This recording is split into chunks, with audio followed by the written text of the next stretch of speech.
It's amazing. I did not get any reaction from the leadership, meaning the European Union Commission or the High Representative for External Affairs, but I got a lot of feedback, and most of it very positive from within the European Parliament and from a lot of people around the European Union institutions saying, thank you. Yes, we do need our own foreign policy.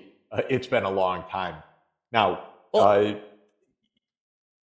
it sounds like they're starting to develop one. I mean, some of the things that are being said in the news is they're thinking about creating their own NATO, I guess, without the United yeah, States, or which fine, if they want to do that and they want to create, that makes sense to me without the United States being involved. yes, NATO is a North Atlantic Treaty Organization, meaning that it is bridging the North Atlantic. On one side, the United States, of course, is the leader of this alliance, together with Canada, and on the other side, Britain and the European Union and a few other European countries not in the EU. But uh, Europe gave up its foreign policy to NATO years ago. Basically, the United States called the shots for what Europe would do, I would say, at least for, since 2008. It's been hard to think of a moment when a major European leader said no to the US foreign policy. 2008, by the way, is an important date. It was the date that the US pushed through the commitment that NATO would enlarge to Ukraine and to Georgia, which put us on a path to war with Russia. And the Mhm. Europeans were against it, but they swallowed their opposition, went silent, and really since then have not had an independent foreign policy. So Europe is recognizing, uh, especially in the age of Trump, who's all over the place. We want Greenland, we want this, we want that. Uh, yeah, maybe we better do something ourselves. I'm in favor of that. I think Europe should have its own foreign policy and should have its own uh, military defense. It doesn't have to be an enemy of the United States, but it doesn't have to follow blindly the United States. So that would be fine. The question is, can Europe come up with something right now? It's such a strange situation. The US led Europe into this highly militaristic approach based on the US idea that the US runs the show and will expand NATO. Europe swallowed and said, we'll go along with this. Now, Trump is saying, that wasn't a good idea. He's absolutely right on that. It's been a disaster. It led to this awful war. It is now a real crisis. So Trump is saying, I don't want to play this losing hand. But Europe, strangely enough, is saying, no, no, no, we're in it. We're going to continue the war. I don't think that they can really sustain that approach because, frankly, Europe without the United States can offer very little to Ukraine in terms of military support right now. But maybe this is the beginning of a more independent European foreign policy, which on the whole would be good for Europe, good for the United States, good for world peace, in my view. But they have to get their act together. Well, and they have to not be warmongery. I mean, what is the point of them having their own foreign policy if their foreign policy is, let's just continue this war against Russia using Ukraine as cannon fodder? The strange thing is that it was the Germans actually, going back to Willy Brandt, already decades ago in what was called his Ostpolitik, or Eastern policy, which said we want to go beyond the Cold War. We want to actually have a normalization of relations with the Soviet Union at the time and then with Russia afterwards. And there's, from an economic point of view, an obvious complementarity.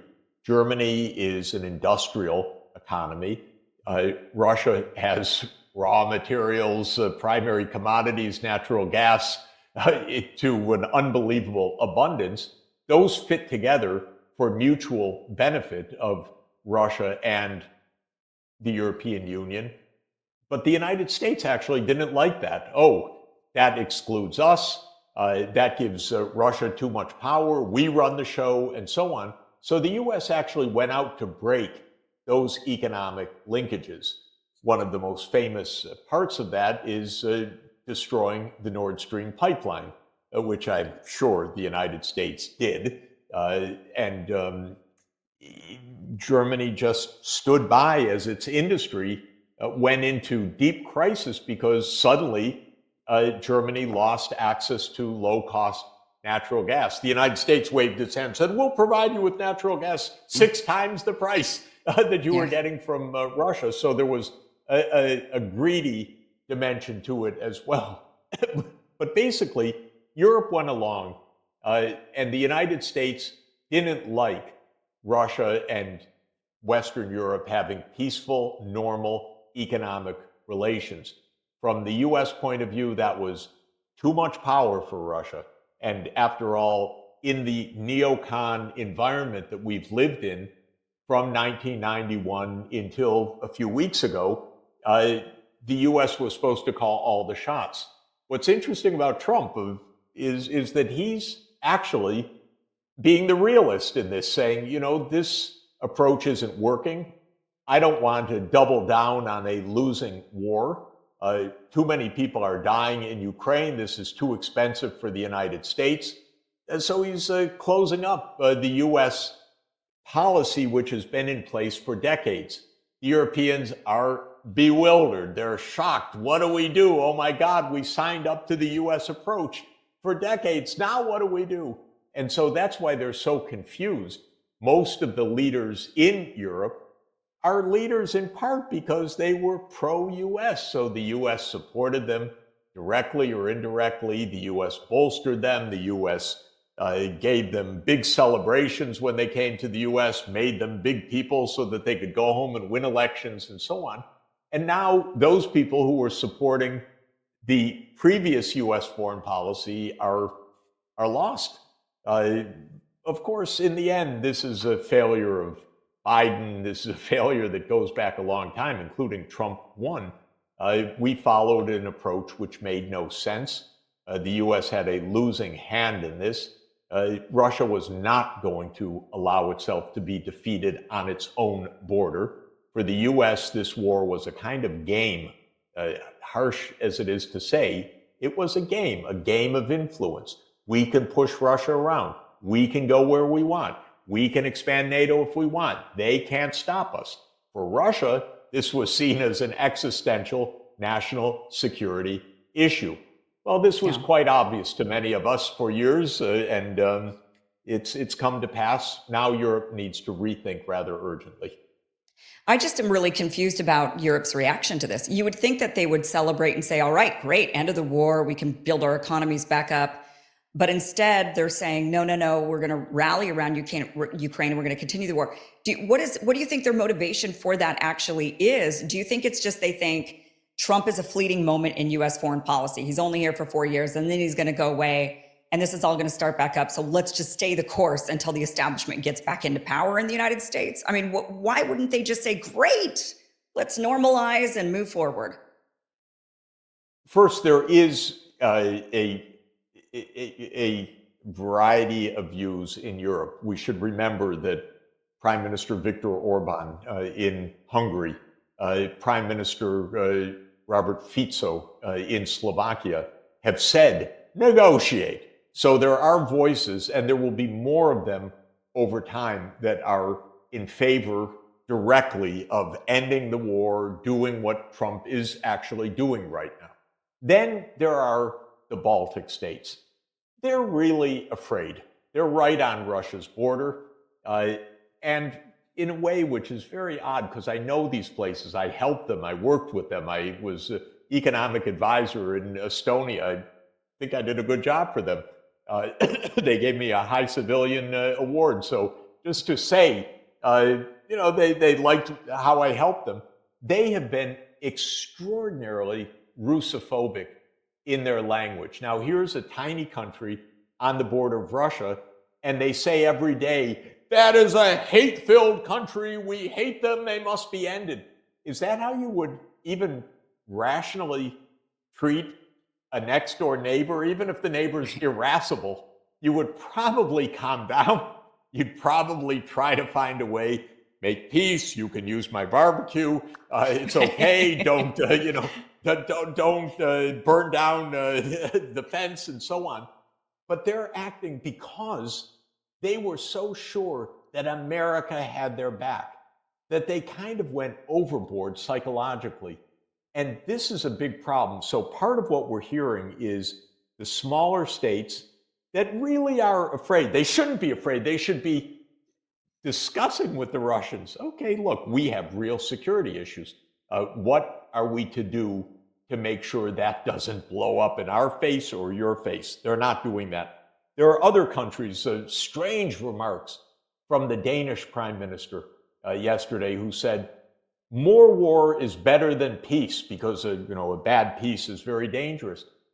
If I were the Danish prime minister, with all respect, I'd be a little bit more concerned about Trump's eyes on Greenland, which is part of Danish territory, than I would about Putin right now. I truly don't understand what the Danish prime minister is trying to do with her rhetoric, but it's another case of a small country. They're not thinking clearly. The problem with the large countries, which typically led the way, Germany really handed over foreign policy to the United States, both under Chancellor Merkel and Olaf Scholz. So they just had an election. They're going to have a new chancellor within a few weeks. Maybe something will change. One of the interesting remarks he made just after winning the election is, we can't depend on the U.S. for our foreign policy anymore. Well, smart statement. Then we have a very unpopular president in France, another major country. In fact, the nuclear deterrence of the European Union, but the president's very unpopular right now, President Macron. In Italy, maybe Prime Minister Meloni can be part of a more constructive European approach. But remember, Europe is 27 countries. They were okay when they were just following the US line. Now it's a cacophony that we're hearing. We're just hearing shrieks. We're hearing, and they don't have an idea yet of what to do. Yeah. Okay, so one of the statements you made is that U.S. runs Europe's foreign policy, which we've just been discussing, but Israel runs the U.S.'s foreign policy. And this is one of the fears that people have, is that we're shutting down the Ukraine war in order to pivot towards Iran, because Netanyahu would love nothing more than for us to start a war with Iran, go to war. And one of the things that you also said during your speech to the parliament was that Iraq was very directly a war for Israel. This wasn't a link or a mutuality. This was a direct war on behalf of Israel. They've laid out a plan. They want 7 different wars, and Iran is the pinnacle of that. And now they've accomplished. I mean, you got to look at the wars, the 7 wars. What were those they started off with? And they've really accomplished pretty much all of those objectives over the last couple of decades. 6 out of 7. Right, and the last one is 7. The last is Iran. So the story what here is just to add a nuance to it. At the end of the Cold War, when the Soviet Union ended in December 1991, already the people in the White House, and Paul Wolfowitz was already there, Dick Cheney was already there in George Bush Sr.'s Department of Defense. They said at that time, okay, now we run the show. Now we can clean up the old Soviet allies. Soviet allies like Syria, like Iraq, like Libya. Now, comes Netanyahu. He becomes prime minister in 1996, a few years later, and he's surrounded by American advisors, many of the same people. And they come up with a document called Clean Break.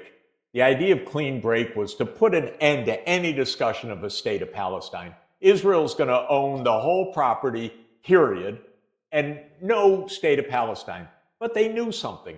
They knew that the neighbors, especially at the time, Saddam Hussein was one, Muammar Gaddafi in Libya was another, the Iranians were a third, were supporting the Palestinians, including through arming belligerents, arming Hamas, arming Hezbollah. Now, Netanyahu had a very simple idea, crude but simple. The simple idea was Israel's going to run the show, and if anyone opposes that, meaning it could be Assad in Syria, it could be Saddam in Iraq, it could be Gaddafi in Libya, we're going to overthrow them. But with one footnote, it's not actually us, it's our best friend, the United States. And this was American policy. And those on the inside of the Pentagon, State Department, National Security Council have said this in many, many ways. There was a very insightful, sad book written by an Air Force commander, Dennis Fritz, called Deadly Betrayal in 2024, last year, where he was tasked actually in the aftermath of the Iraq War with declassifying documents so that Douglas Feith, another of these neocons, very pro-Netanyahu neocons, could publish a book. So he had a team declassify Pentagon and other documents so that he could use it for his memoirs. So this person was responsible for that declassification. He read all of the documents. He published a book 20 years later, said it's been on his mind and his soul for 20 years, because when he read the documents, he realized how much the Iraq War was a setup, how much it was Feith and Wolfowitz and Netanyahu which were promoting this. And you go back and you watch Netanyahu, who came, for example, to Washington in October 2002, to tell the American people how wonderful the Iraq War will be. You know, everything will go well with the Iraq War because after Saddam falls, the Iranian young people are going to overthrow their regime and so forth. Netanyahu has been a cheerleader for these wars, but the idea is kind of a mix of ending the Russian alliances in the Middle East and doing Israel's bidding. This went on for a long time. When Wesley Clark, who was the NATO Supreme Commander in the 1990s under Clinton, went to the Pentagon a few days after 9/11, he was famously handed a document that said 7 wars in 5 years. This is this plan that I'm speaking about that also Dennis Fritz writes about. The 7 countries are Lebanon, Syria, Iraq, Iran, Somalia, Sudan, and Libya. If you look at this, we've been involved either directly or through proxies in wars in 6 of those 7 countries. Lebanon till today with the Israeli occupation, overthrowing Syria, which was a project that started with Obama, overthrowing Saddam Hussein, which was the 2003 invasion, overthrowing Muammar Gaddafi, which was the 2011 NATO operation illegally exceeding a mandate from the United Nations, arming the opponents of Sudan to break that country in 2.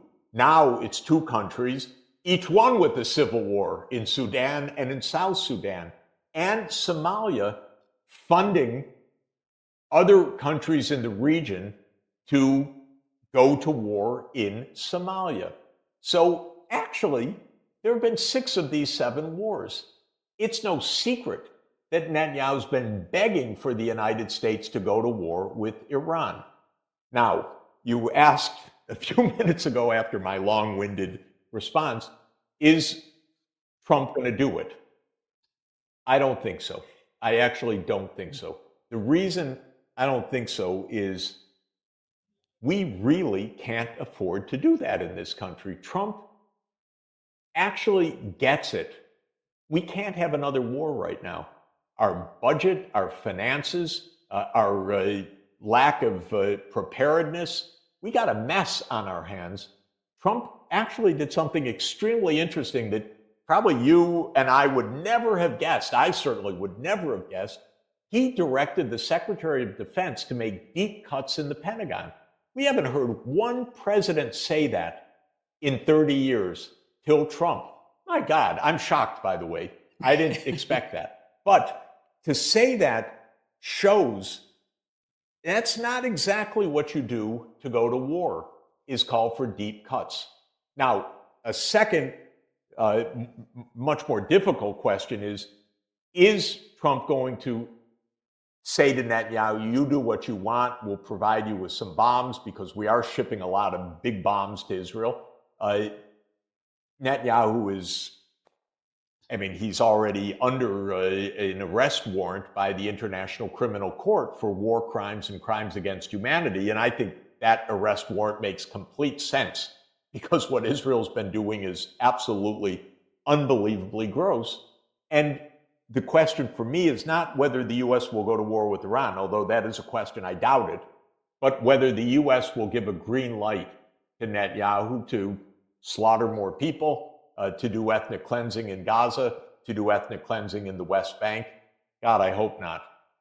That too would spread to a regional war. We should also remember, in case anyone's forgetting, I think it was January 17th, just 3 days before the inauguration, that Iran and Russia signed a security agreement. Going to war with Iran would be pretty damn dangerous. I don't think it's going to happen. God, I hope not. But I do know, or believe I know from 30 years of experience in this, that Netanyahu is rooting for it every day. Well, let's hope you're right. I think I tend to be with you on that. I don't think Trump wants to go to a war. And I think what he's giving to Israel is, look, we'll clear out Gaza. We'll let you annex the West Bank. That's what you get. You don't get any more than that from us. That's a lot.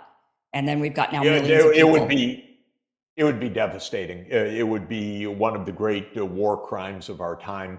It would make America, which already it is, in my opinion, complicit in these massive war crimes. One thing that I think we should keep in mind is that more than I've ever seen in decades, the Arab states and the so-called Organization of Islamic Cooperation, which is 57 Islamic majority countries, are speaking very, very, very clearly, including the Saudis, to whom Trump pays a lot of attention. And they're saying, do not do this. Don't even think about it. And they're saying there must be a Palestinian state alongside Israel. And so I actually think, strangely enough, though I have no doubt about the strength of the Israel lobby in the United States, that there could be a turning point here, just as there has been vis-a-vis Russia, that Trump could hear, don't be a patsy, don't give up your administration to outside interests, stand up for the United States and say, stop. We want peace. We want decent relations with the Arab world. Don't break that, and we're not going to war for you anymore, Bibi. That's what I'd like the President of the United States to say. Yeah, I would love that. I would love for him to take back the country from the lobby. Professor Sachs, thank you so much for your insight, and thank you for joining us. Really appreciate your time. Great to be with you again. Hope we do it soon. Thanks.